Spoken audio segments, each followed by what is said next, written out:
Hello, and welcome back to Lopes on Movies. My name is Joey Lopes, and today I am joined by Connor. Hello. And back from the dead, Kyle. Is Lynchtober over yet? Yeah, you're allowed to come out of hiding. Lynchtober is over. I don't even remember the last thing I was on. I think it's been like a month. Yeah, it was pre-Lynchtober. Yeah. Yeah, so man, it's been some time, Kyle, but it's great to have you back. How have you been doing this? It's great to be back. This past month. How you been doing? Pretty bad. You're great to hear. I'm glad things are going well for you. Well, Lynchtober being over, we figured, it would be a good time to kind of check in on how things are going after a month of talking about nothing but things from the past. It felt like a good time to kind of take stock on the current moment, what's going on in movies, what are some recent stuff that we've seen, and maybe what are we going to be doing on this show in the future. It's kind of where we're at. So first things first, and this is maybe the most important thing of the episode. You may not be aware, but yeah, why bury the lead, Yeah. I mean, today is, in my opinion, a national holiday, or at least should be considered a national holiday, because it is the great Martin Scorsese's birthday. Hey. So that is pretty big. A extreme happy birthday to the man of the hour. Where would we be without Martin Scorsese? I mean, come on. Do we know anything about his next movie, Killers of the Flower Moon? Yeah, and is that coming out direct to Apple TV, or is that who he signed with? I already don't remember. I think it was Apple like TV. Because I remember I made Kyle's a thumbnail with I remember Kyle's Martin picture. Scorsese and an iPhone. So yeah. That sounds about right. It's very interesting that he moved to Apple. I forgot about that. But I mean, yeah, I think it's going to be distributed by them. I'm pretty sure the deal said something about a theatrical release. I'm pretty sure that this movie doesn't technically cover the whatever picture deal he signed with Apple. It's produced by somebody else, but I think it is going to be distributed that way. I don't know. It's a mess. Everything about streaming services is a mess right now, and I hate it. Yeah, and I don't know the last one I saw, but I know that there was another big director recently who also signed with another streaming service. Well, I'm pretty sure thing. David Fincher. Yes, it was David Fincher. With Netflix. That's right. For the rest of his life. Yeah, it's so interesting the way that all these big directors are just to try to preserve their creative integrity. They're signing on with these streaming services to make their films. It's really really interesting. They don't have a choice, Isn't David Fincher making a movie about cancel culture or something like that? He said something about that in an interview, I think, which is oh no. That should be good. He just recently, I don't know if it came out. I honestly have no idea. It might be coming out or came out. The movie Mank about the writer of Citizen Kane. It's been a minor controversy on film Twitter about that movie because it I don't know, in some way implies that that Orson Welles, of course the director of Citizen Kane, was not the reason Citizen Kane was amazing. It was it was the writer, this guy Mankiewicz, who is the believe it or not, Kyle, he's the ancestor of the Mankiewicz that runs TCM that you always like to make fun of every time a TCM commercial comes on. It might be a grandfather or something like that. Oh my gosh. Oh, you know what? I never knew about that. Yeah, that Mankiewicz guy. Yeah. Oh, wow. I hate Ben Mankiewicz or whatever his name is. I know it is you Ben hate him Mankiewicz. for no reason. That's a totally. I actually think that Ben Mankiewicz is fine. I think okay he's. Yeah. I think he's got pretty good opinions. I think. I should state that I know nothing about Ben Mankiewicz. You just don't like the look he gives you during exactly. the pre-movie ads for TCM.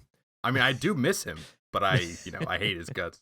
I'm telling you, as soon as we get back into a movie theater and see one of those dumb Fathom Events TCM things where you're gonna tear up a little bit with an introduction from Ben Mankiewicz, I'm gonna And then I'm gonna pop off. I'm gonna be so happy. And then happy. we have a short film by Golden again. Yeah, a short Coca-Cola film by our friend Golden.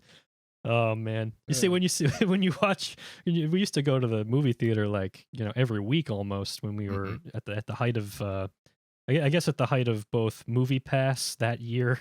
Oh yes. And when we first started doing this show, you were going to the movies like all the time, and man, you really start to get a feel for the pre-movie content. Your newbies of the world. Do you think Maria Menounos has a job right now? Do you think she's just kind of been out of it? Yeah, Maria Menounos on Newbie. I mean, this is the stuff that I went to the movies for. I could. I mean, also in the legendary Passengers trailer. Oh, the Passengers that was played for like 6 months. Great time. That was a trailer. I'm getting nostalgic, guys. Those were the days. I wonder if anybody else has like a similar experience with going to the movies a lot, where you just like you start to just get bludgeoned by these things. But now I miss them, know, because we haven't gone to the movies in so long. I mean, the last thing we saw was Tenet, and that barely counts as like actually going to the movies. Yeah, I don't remember the last time I was actually in like a Regal Cinemas. I know. Like, it's been at least like 7 months. Yeah, and it's not gonna be again for like God knows how long. Yeah, it really breaks your heart. It really when does. Did Invisible Man come out? I think that's the last. Yeah, the Invisible Man. Big that was theater movie I've seen. Yeah, I think that was it. Wow. Gosh. Man, this year Best Picture contender, happened. Invisible Man. That is. Yeah, we'll see about that.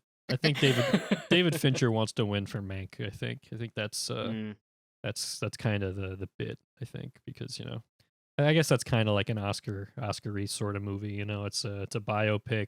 It's about Citizen Kane. It's about movies. I feel like that's kind of a that's got awards written all over. Yeah, it's got awards written all over it for sure. David Fincher wants that Oscar. We might be talking about a movie that might get a little bit of buzz. You never know, or people might try to. Well, you're right, Connor, which pivots fantastically for us to once again talk about the Snyder Cut. Yeah.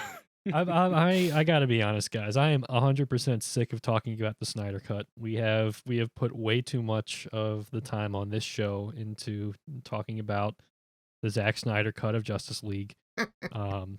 It seems to be our go-to thing whenever we don't have anything to talk about. Listen, there hasn't been much movie news since COVID started. It's all we have. Funnily enough, there really hasn't been that much movie news over the past month. Like there really isn't that much to say. I feel like all the big stuff was the shuttering of movie theaters and the indefinite shuttering of like Regal Cinemas and stuff. So we what else are we going to talk about except the new Justice League Snyder Cut trailer?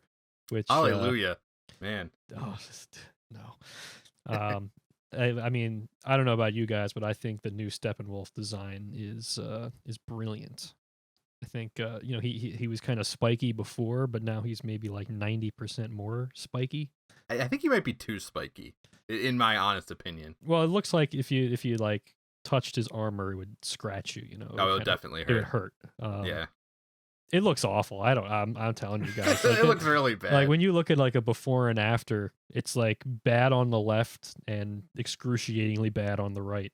And you're like, what is this? What is this movie? Why did they spend $70 million to do this? To make 6 extra minutes of a movie or whatever the heck it is. Right. They said it's only going to be like 6 extra minutes. I don't know if this is true or not, but I saw an article which I thought was funny. I hope it's not true, but I don't doubt it that like some of the new scenes, or if there's a new scene, were shot over Zoom. Oh yeah, yeah. I saw that. I don't know what that means. Wait, what does that even mean? I don't know what that means. I have to believe it's true because it's hilarious, but I really have no idea what that means. Like, could you imagine he's just like behind a green? They're like, all right, go on a green screen. Yeah, I have no idea. God. Like maybe the bit was like. Maybe Zack Snyder couldn't come to the set that day for some reason. So like they had, the cinematographer, whoever's manning the camera, like doing that, but then they patched in Zack Snyder through Zoom so he could watch what was happening from his house and direct the actors that way. Maybe that's all. That's what it was. Maybe they just shouldn't have made this movie. No. Well, that's definitely the wrong thing, Kyle. That's definitely not true. All right, that's it. Enough. We are never talking about the Snyder Cut again. There's so much to talk about until it comes out. Yeah. We're not gonna see it. Like I don't want to see the Snyder Cut. I don't want to do this to myself. I still just love that it's called the Snyder Cut, even though there was no Snyder Cut. This is just him repurposing the film. With a new design of Steppenwolf. That's the thing. Like, okay, this will be the last we talk about the Snyder Cut. But like, I might have said this before also. But like, before all this stuff started, I thought there was like an actually like film that he made. But like, no, it's just him like adding 3 things. Like, there's oh, it's so stupid. It's you said it all there. It's like a director's cut that costs $70 million.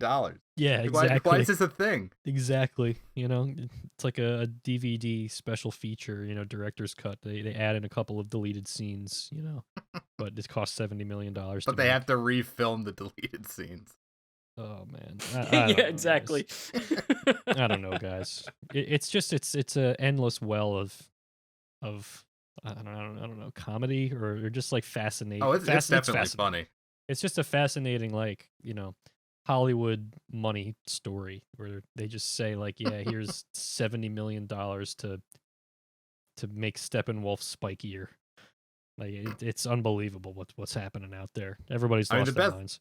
The best thing is like seeing the reactions are like, oh, this is definitely better. It's like I mean, I don't know. Maybe, yeah, I don't know. Some people live in a different world than we do, I guess. True. You know, good on them. I'm happy for them. This is big for them. Let's move on from the Snyder Cut forever. Until next month. What you guys been watching lately, Connor? I know you saw something pretty recent. So we can talk about a relatively recent release. So Connor, talk to us. Yeah, sure. I mean, I've seen a couple things that are fairly recent and have gotten some buzz. I'm definitely late. We're late on talking about this one, but I did see Borat, a subsequent movie film. I saw it this past weekend. Nice. Yep. I did. I saw it. You know, it was pretty funny. You know, it was good. It was you know, I kind of like how like the concept of it came to be, which is, you know, they did like it's just again he's kind of just showing up in certain places, and it was filmed over a fairly long stretch of time, and it seems like it was based on what he did, like what he had, he kind of like changed the story, because I'm pretty sure at the beginning there's no way he like there was no coronavirus at the beginning, and then it kind of like the story kind of changed from there based on like when it ends up turning into a coronavirus thing towards the end. Sure. Or like at the beginning the coronavirus is just kind of like a smaller thing, and like it's just starting out, and then by the end it's like, you know, we're in lockdown. So right. It's a good commentary on things that are happening in the country, in the United States. So that's interesting. It's a fun little setup, because obviously everybody who saw the original Borat from 2006 knows who Borat is, and is very familiar with the Ali G show and everything that Sacha Baron Cohen does. So what he has to do in this one is wear disguises and everything. I mean, obviously it's, you know, I'm not saying anything anybody already, you know, knows. And then there's of course the big moment with Rudy Giuliani that's in it, that everybody is kind of debating whether it's well, I mean, I think no matter what way you look at it, it's very questionable. I think if you want to be the most reasonable to Giuliani, it's questionable. Like yeah. What's going on in that scene. I think he's just a weird guy. I don't know. I don't think there's anything sinister going on there. I don't think so either. And he is old, and he's not. I don't know. But he is leading Trump's argument to contest the election, if you've oh, yeah, I did see that. And that's happening right now. He was the guy that was in front of the Four Seasons Landscaping Company to say how they're going to be protesting all this and litigating everything as much as they can about the election results. He's truly a hero. What a wild world we live in, fellas. These are crazy times. I gotta tell you. Yeah, one thing I'll also say is the actress who's in this, kind of like it's almost like a co-lead kind of thing. So Sacha Baron Cohen and this actress who's in, this is her first movie too, is this Maria Bakalova, who plays his daughter in the movie. And the main driving concept in the movie is he's been in exile because he shamed the great country of Kazakhstan because of the first film, and he's going back to America to make amends and to give his daughter to the legendary ladies' man Mike Pence, because everybody knows in Kazakhstan that Mike Pence can't be in the same room as a woman because he's such a ladies' man. So that's the concept, which is I thought was fun. But it's not as good. It's not as good as the first one. I will say, but it is interesting that he's still able to dupe people and get away with certain things and somehow do the things he's able to do. It's pretty incredible, actually. Interesting. Yeah, I don't know. I feel like the Borat bit is good, but like when it was announced that there was a Borat 2, I was like, the Borat 2? That's what you're making? Like, and it kind of came out of nowhere too. Yeah, like that's the thing for me. I don't know. And that's what it looked like. He just kind of like, there was a little bit of stories that would come up, like Sacha Baron Cohen was found here at this conservative rally that Mike Pence was at, and then like no other talk about it or something, and then no one knew it. He was working on a movie that could be out this year, and then it just kind of came out right before Election Day, and yeah, so pretty wild stuff. Yep. Anybody yeah, that's one thing I saw. Kyle, did you see anything? No, I haven't watched anything. Yeah, in his You're just along for the ride. His month of exile, he opted to. I'm just here to hang out with my friends, talk about the Snyder Cut, just normal stuff. Well, I guess I've been doing some movie watching lately. During the entire month of Lynchtober, not only was I watching every David Lynch movie, but I was making a distinct effort to watch a lot of Alfred Hitchcock movies for some reason. I don't know. I've been on this Alfred Hitchcock thing for like the past couple of months, and I mean, there's so much to say about Alfred Hitchcock. Obviously, he's one of the greatest directors of all time. People have been talking to death about his movies forever. But the thing that's so wonderful to me about Alfred Hitchcock is that you really can just pick any one of his movies and get something interesting and good.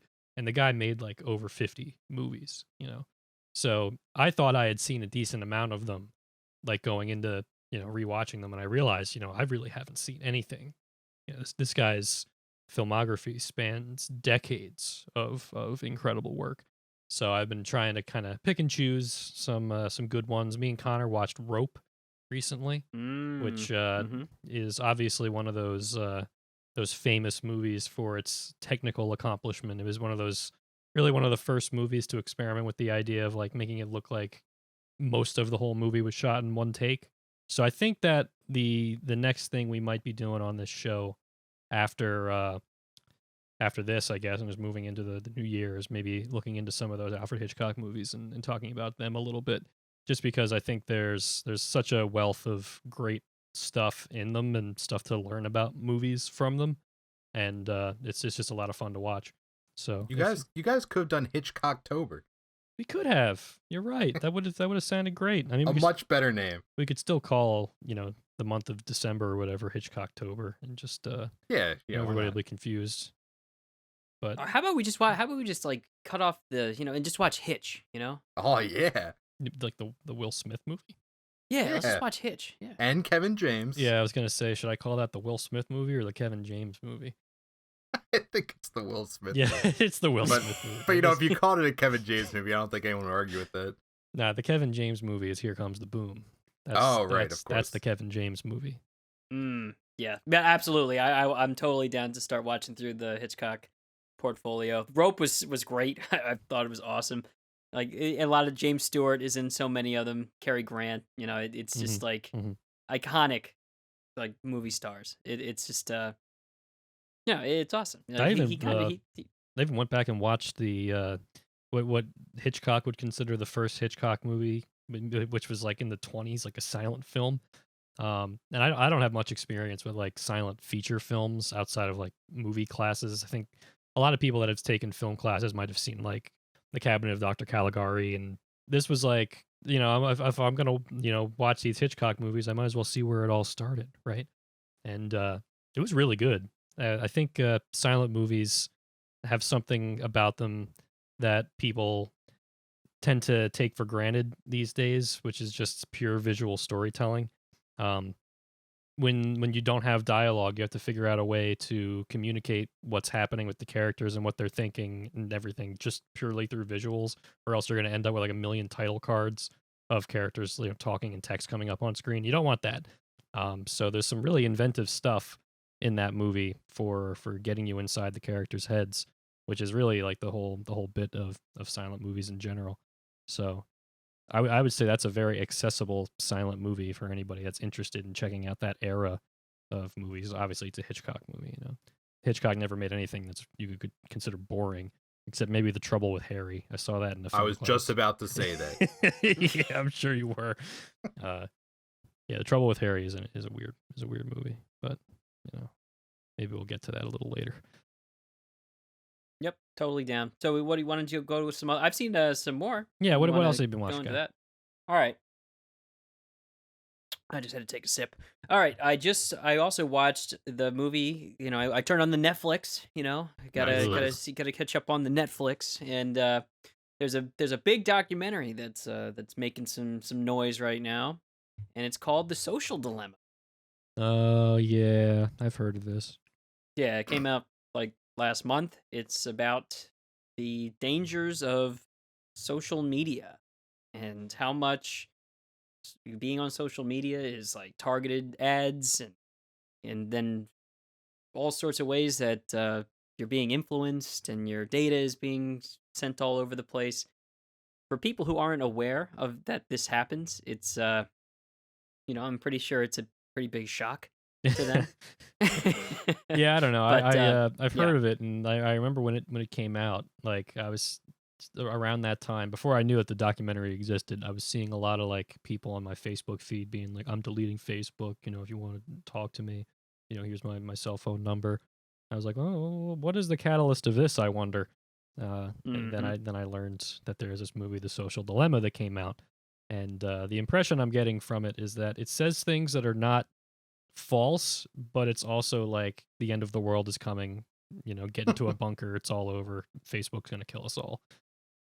We already knew that, though. And it's pretty much like all of them, though. It's not just Facebook. It's your Instagram. Well, Instagram, which I think is Instagram owned by Facebook, probably. Yeah, Twitter, yeah, I think YouTube. It's all of them, though. Like it's because it's the same thing about how your data is sold now. Mm-hmm. So your customers are the advertisers. It's not the people who are using it. So you become the product is the idea. Mm-hmm.